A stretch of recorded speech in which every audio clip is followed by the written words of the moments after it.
Good morning, everyone out there. Hopefully you all had a safe Memorial Day weekend, and glad that you were able to join us this morning on a wonderful presentation. I just wanted to put a little housekeeping for you before we start. Dr. Amati is showing some of our tips for Skype.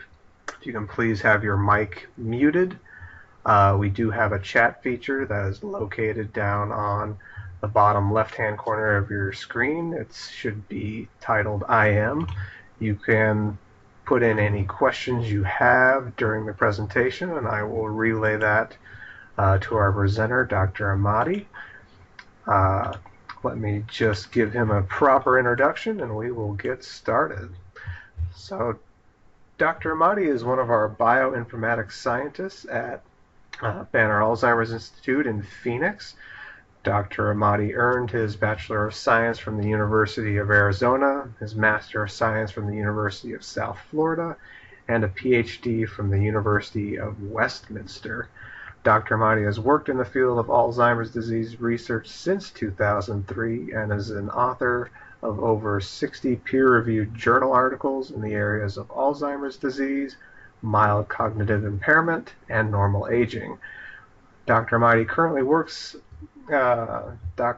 current work at Banner Alzheimer's Institute focuses on identifying and characterizing preclinical Alzheimer's disease using clinical, cognitive, neuroimaging, and neuropathological data. So without further ado, I will hand the spotlight over to Dr. Amati. Well, thank you, Chase. I appreciate it. So good morning, everybody. I do appreciate you joining our talk today. So what I hope to do today is basically take you through sort of a tour of where we are with Alzheimer's disease and where we're going. So the idea here is to kind of show you, really not just where we've been, but where we are now and where the future lies in terms of treatment and preventing Alzheimer's disease. So to start off with, where we are right now. So as of last year, it's estimated that about 5.8 million Americans have Alzheimer's disease, and this number is projected to increase to 14 million by 2050. As of right now, Alzheimer's disease is the 6th leading cause of death, and very importantly, the estimated healthcare expenditures for Alzheimer's disease care last year was 290 billion. This also translated into about 18.5 billion hours of caregiver hours that were unpaid, but were valued at about 234 billion. So for our last point here, so by 2050, if we do nothing to, stem the rise of Alzheimer's disease in our country, the cost of care just for Alzheimer's disease by itself will be approximately 1.1 trillion. So you can see that there are several different, elements here that, really are pushing us to, advance the field and find a cure and preventative therapies that will, stem some of these costs and also the projections for the number of people with the disease. So the big questions we usually get are, what are the risk factors for Alzheimer's disease? So by far the biggest risk factor for Alzheimer's disease is age. And in particular, the age range of 65 to 80 seems to be sort of a sweet spot for developing the disease.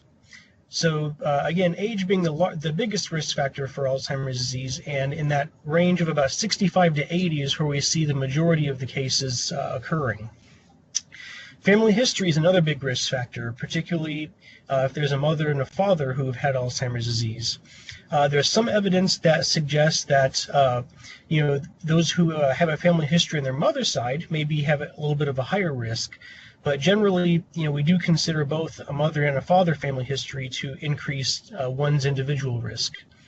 There is a genetic component to it. There are certain genes that do increase the risk for Alzheimer's disease, but there is no, quote-unquote Alzheimer's gene that determines whether or not you will or will not get the disease. Now, the last one is the one that I like to emphasize a lot because it's what we call a modifiable risk factor. It's something we can do something about. So age, family history, and genetics, those are things that are beyond our control. But type 2 diabetes. So very consistently over the last decade or so, the literature has suggested that people with type 2 diabetes are anywhere from 2.5 to 4 times more likely to develop Alzheimer's disease. So the one modifiable risk factor that we know is very consistently shown in our science has been type 2 diabetes. Very recently, the World Health Organization published a set of prevention guidelines for modifiable or treatable risk factors for Alzheimer's disease. And if you look at the list, many of these are ones that we recommend for other diseases such as cardiovascular health and heart disease. So things like proper diet, getting exercise, not smoking, controlling cholesterol and blood pressure levels. These are things that we know already decrease the risk for heart disease, and we think very much so that these also decrease the risk for developing Alzheimer's disease. At the federal level, this is sort of the roadmap that we've been following for preventing and treating Alzheimer's disease. So in January of 2011, the National Alzheimer's Project Act, or NAPA, was passed. And what this did was it provided a very broad approach for us to take for treating Alzheimer's disease. The one that of the 5 goals that are listed here, the one that is most relevant to the work that we're doing is the first one, and that's prevent and effectively treat Alzheimer's disease by 2025. So with it being 2020 right now, you can see that we are very much on the clock to get something out there that will be effective and help prevent Alzheimer's disease and give an effective treatment. So when we talk about Alzheimer's disease itself, most of the time what we're referring to and what we're thinking of is a clinical disease. So when we're thinking of people who are having memory problems or then are developing other cognitive symptoms.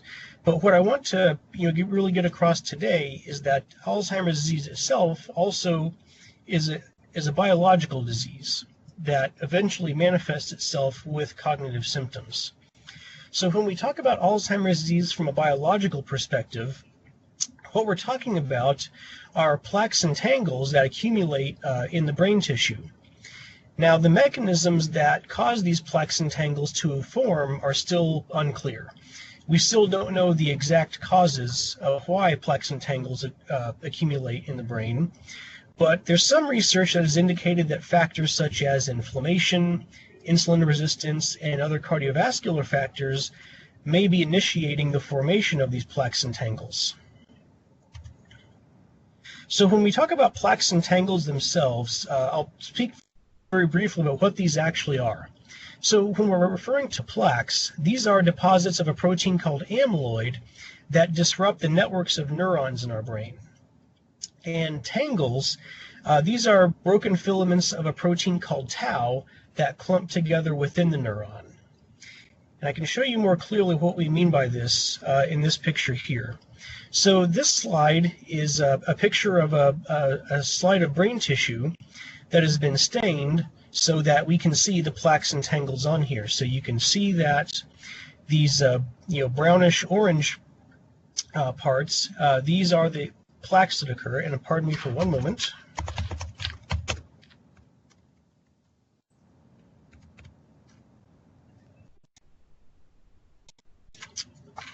My apologies. So the orangish brownish circles here represent plaques, or these are plaques that have accumulated in brain tissue. And then these black parts here that you're seeing here, these are the tangles that have occurred in the brain tissue. And when we look at this figure here, this is sort of a way that we can compare what healthy brain tissue would look like versus that of Alzheimer's disease. So on the left, we can see that we have some neurons here that are very healthy, and then the tissue behind them also very healthy as well. On the right, with Alzheimer's disease, we can see that the amyloid plaques have begun to form outside of the neurons here. And then within the neurons, we can see where the neurofibrillary tangles are starting to form as well. So this is a very basic, quick way to really kind of characterize what we mean by plaques and tangles with Alzheimer's disease. So over the last 2 to 3 decades, sort of the working hypothesis that we as researchers have been using to guide our research and treatment approaches has been something called the amyloid cascade hypothesis. And basically what this posits is that the buildup of amyloid plaques is sort of the start of the disease process, and that amyloid plaques eventually lead to dysfunction of the neurons, and eventually the neurons die because they are unable to communicate with each other and get the nutrients that they need. After we see, a certain level of amyloid plaques form, this is where we start to see neurofibrillary tangle deposits occur, and then eventually we have the breakdown of brain tissue in different affected areas of the brain. So what I'm showing you here is sort of a progression of how we think the pathology of Alzheimer's disease, or the biology, starts and then spreads through the brain. So in the top left here, you can see that we see the plaques and tangles begin to form in this area right here. And this is an area where that contains a lot of areas that are important for memory and concentration and attention. So we see here that we see the early stages of the pathology right here. As we move to the right, we see a much more dense buildup of those plaques and tangles in this area. But now we're starting to see the plaques and tangles spread both to the back and to the front parts of the brain. And then down here, this is where we see very advanced biology of Alzheimer's disease. So we're seeing a very dense accumulation of plaques and tangles, not only in this beginning region here, but now throughout the brain. We see very widespread and very dense accumulation of plaques and tangles. Now, what do the plaques and tangles eventually lead to when we talk about, losing brain tissue and losing brain cells? Well, on the right is a brain of somebody who did not have Alzheimer's disease, and you can see that their brain is very much intact, and this is, very much what we would expect to see. On the right is somebody who had severe Alzheimer's disease. So you can see very clearly there's a very stark contrast between the size of the normal brain and that of somebody who had Alzheimer's disease. So this is what we're referring to when we talk about the loss of brain tissue and the loss of brain cells as a result of those plaques and tangles forming in the brain. This slide here comes from our colleagues at Banner-Sun Health Research Institute, in particular Dr. Tom Beach, who leads the Brain and Body Donation Program at Banner-Sun Health Research Institute. This is a very exciting program that has been in existence since about the mid-1980s, and over that time they have become one of the world's leading brain banks. And the slides I'm showing you here come from 2 different participants who were in that study. The first is an individual who was between the ages of about 70 to 80, and who was clinically normal and had no cognitive impairment when they passed away. So you can see their brain, is very healthy. This is what we would expect to see in somebody who, did not have Alzheimer's disease. On the right is a person in very much the same age range, about 70 to 80, but this person did have Alzheimer's disease. So you can see very clearly the differences in the different parts of the brain, where you can see there's a great deal of tissue loss in the brain on the right. So the big question we have now is how this biology of Alzheimer's disease, how it actually relates to cognition in somebody who's still alive. Now, one of the things that has been very consistently shown throughout several decades of research is that about 40% of people who are cognitively unimpaired or clinically normal, not having any memory problems, about 40% of these individuals end up having a very significant degree of Alzheimer's disease pathology when they come to autopsy. So among the different studies that have been carried out throughout the world, we see about 40% of these normal individuals who have, a very significant amount of plaques and tangles in their brain when they come to autopsy. Now the question then becomes, well, what leads to the clinical symptoms of Alzheimer's disease? But also more importantly, what may protect against their development? So these things are still unknown, and we're trying to tease out and answer these questions right now.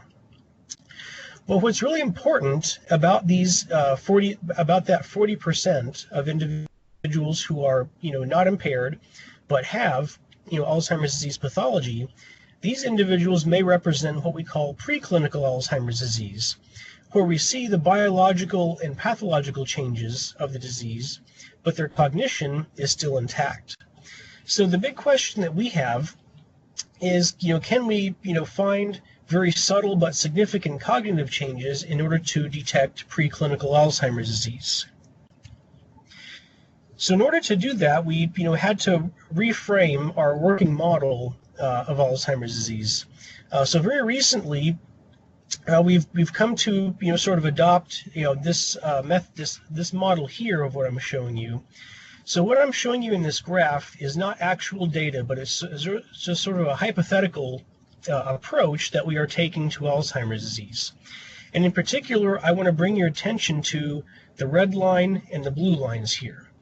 So the red line represents when those amyloid plaques begin to deposit, and the blue line represents when we see the tangles begin to deposit. Now down here, these are the different stages of cognitive function. So we have this stage here where people are still cognitively normal. In this stage where it's labeled as MCI, that refers to mild cognitive impairment, which we think of as sort of a transition stage between normal aging and Alzheimer's disease.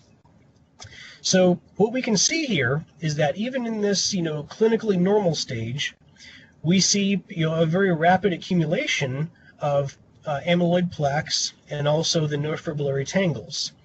By the time we get to a point where we're seeing symptoms in individuals, we already have a very high level of plaques and tangles that have accumulated in the brain, and by the time that someone is diagnosed clinically with Alzheimer's disease, the amount of plaques and tangles that have deposited have basically plateaued and have reached their peak. So the question is then, how do we start doing treatment and interventions in this earlier stage so that we don't get to this stage here? And one of the big problems of why we've been unable to find a very effective treatment in the last several years is because the majority of our clinical trials have been occurring in this dementia stage here, where the levels of pathology, the plaques and the tangles, are at the highest they're going to be. So what I'm showing you here is just a brief summary of several of the trials over the last sort of decade and a half that we've been doing in Alzheimer's disease, but have unfortunately failed. So again, all of these are trials that were done in that late stage, people who were diagnosed with clinical Alzheimer's disease. So the failure of these trials has really pushed us to look more at a prevention method and really looking at people who are in the preclinical stages of Alzheimer's disease. Now, how we're able to do that. So I've gone through with you so far of how we characterize the biology and pathology of Alzheimer's disease when we have brain tissue after an autopsy. In order to do a prevention trial, in order to be effective in a preclinical stage, we have to be able to see the pathology while the person is still alive and before they are showing symptoms. So we use a technology using PET scans, and in particular there's a very specific PET scan that we use that actually uses a tracer that binds to the amyloid in the brain, and this allows us to actually see where the amyloid has accumulated in the person while they're still alive, and in many cases before they are showing symptoms. This technology is currently being used as the inclusion criteria for several Alzheimer's disease prevention trials. And in particular, we classify people who meet a certain threshold of amyloid accumulation we consider them to be amyloid positive.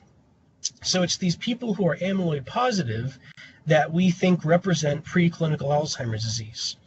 And that has allowed us to begin treating individuals in the preclinical stage, which most likely represents the best opportunity to obtain the best clinical outcomes.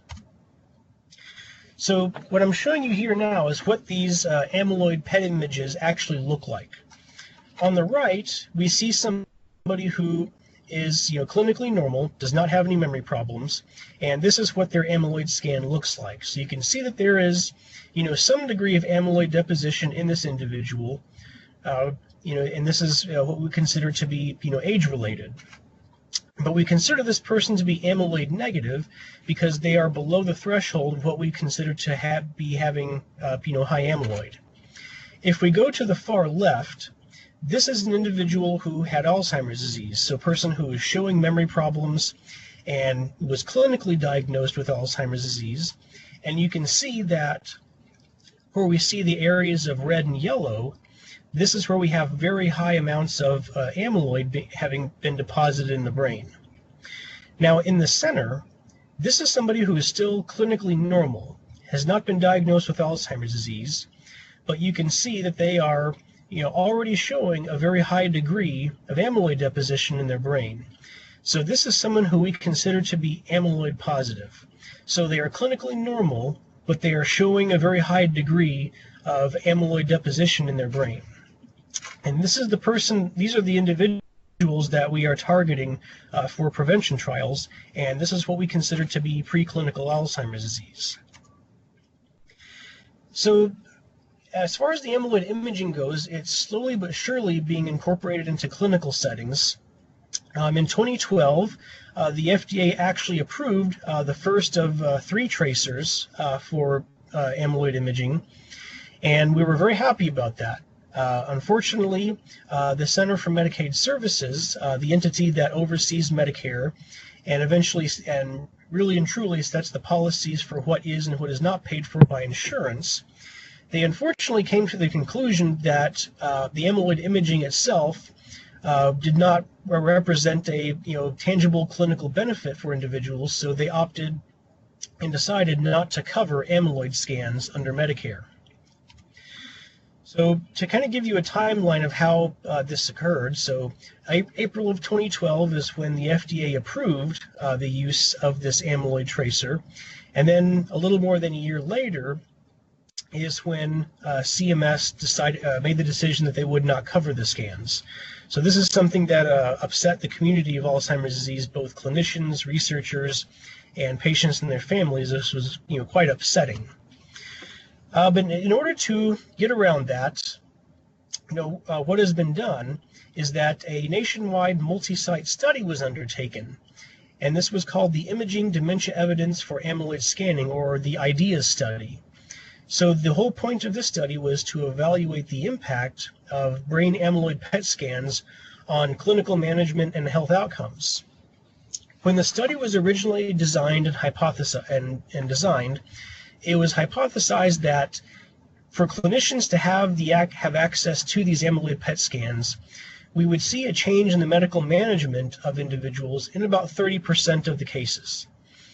When the study was actually undertaken, we saw quite actually a larger percentage of people with changes in medical management. So among people with MCI, or individuals who are classified as having mild cognitive impairment or sort of early Alzheimer's disease, in more than 2/3 of those individuals, there was a difference in how the clinician approached their treatment program based on having access to the amyloid PET scan. In a little less than half of those cases, there was a decision or a change in whether Alzheimer's drugs were prescribed. In a little more than 1/3 of the cases, there was some change in other drugs that were prescribed.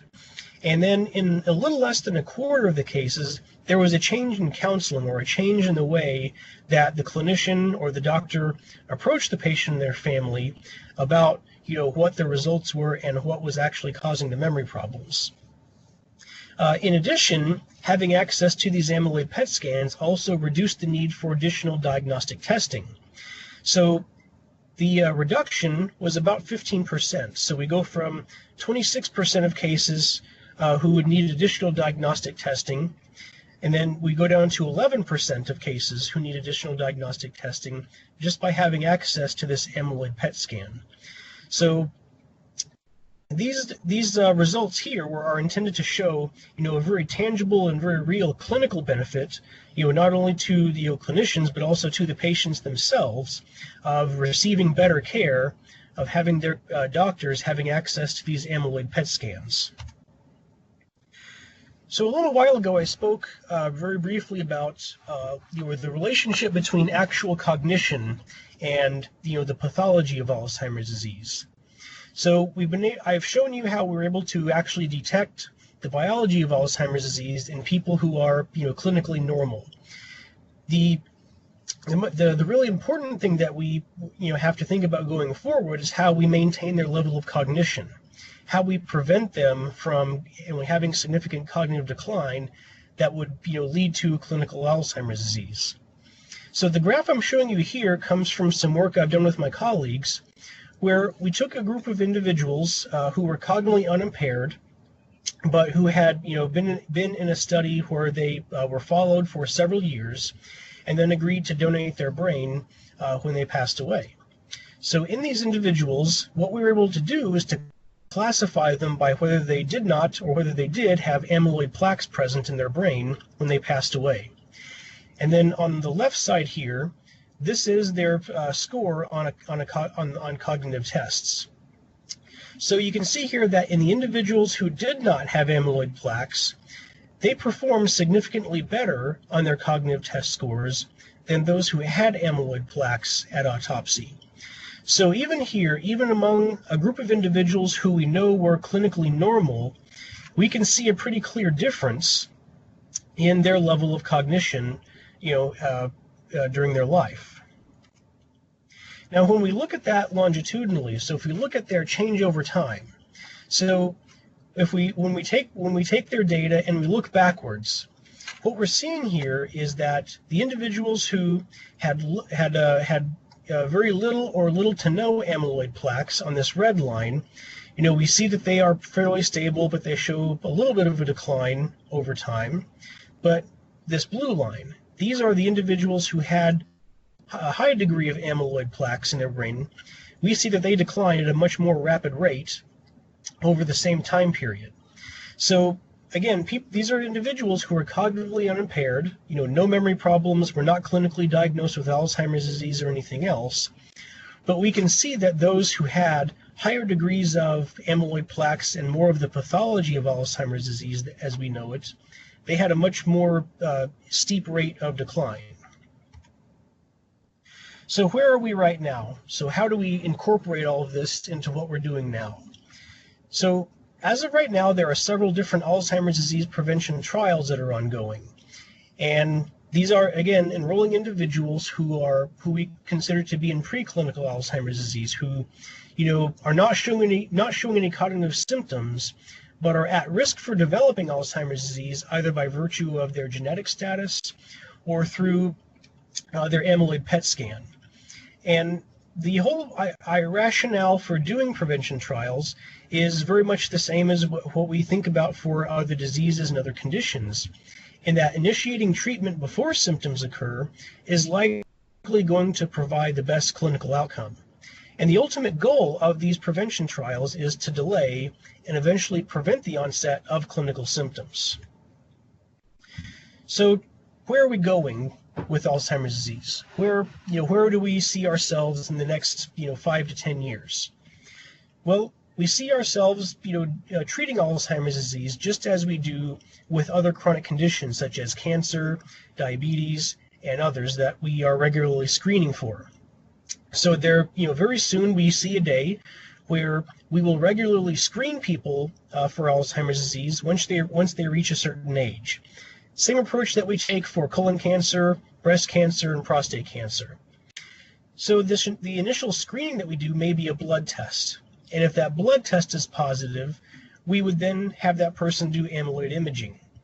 If the amyloid imaging shows the person is amyloid positive, we would then be able to initiate an anti-amyloid or other disease-modifying treatment. And again, in this case, what we ultimately hope will happen is that early detection and early treatment will significantly delay or completely prevent the onset of clinical symptoms. So to sort of conclude and wrap up, my portion of this talk is that the definition of Alzheimer's disease is evolving from a clinically defined disorder to a biological entity. So really the big takeaway that I want everyone to get from this is that the way that we're thinking about Alzheimer's disease is that we are shifting from it being a clinical entity to a biological entity. So we're thinking of it much more in terms of its biology rather than the clinical symptoms. Now, when effective preclinical treatments are found, this is when we can start implementing routine screening for the biological markers of Alzheimer's disease. And in the very near future, we are going to have our first survivor of Alzheimer's disease. So what would a survivor of Alzheimer's disease look like? Well, this is somebody who would very much be similar to a survivor of cancer, in that they go and have a screening test done. Signs of the disease are found, treatment is initiated, and that person either never gets the disease or never shows clinical symptoms, or the onset of those clinical symptoms are delayed significantly. In the best case scenario, we would completely prevent those clinical symptoms from coming on altogether. So if our definition of a survivor of Alzheimer's disease, again, is very similar to one of cancer, where we do a screening test, the screening test comes up positive, we initiate treatment, and that person never develops the condition that we know of Alzheimer's disease to be. I've included some resources here that will be available to all of you. The first two are things that we do here at the Banner Alzheimer's Institute. We have an Alzheimer's prevention registry, which people can sign up for through their email and receive regular updates about Alzheimer's prevention studies. We also have a gene match program where people are able to do a saliva test and to see if they are meet genetic criteria for certain prevention trials that are ongoing. And then we also have the Alzheimer's Association, which is an excellent resource for additional information on Alzheimer's disease. And I've included the link for the Banner Alzheimer's Foundation, which supports the talk that I've done for you today, and also supports many other community-based activities that we do here at the Banner Alzheimer's Institute. So the Banner Alzheimer's Foundation helps us do caregiver support classes, caregiver education classes, and a lot of community outreach. And with that, I will turn it back over to Chase to go over this slide and also to help facilitate questions and discussion that you may have based on what I just talked about. So I would like to thank you all for your attention, and I'll turn it over to Chase so we can facilitate the discussion now. Thank you, Mike, for a great and wonderful talk. I have unmuted everyone, so if you do have any questions for Dr. Amati, you can speak freely, or if you still want to use the conversation box down on the bottom left, you can as well. But if you do have any questions, by all means, you can ask them now. We did not receive any questions during your talk, Dr. Amati, so we're just kind of waiting. Okay.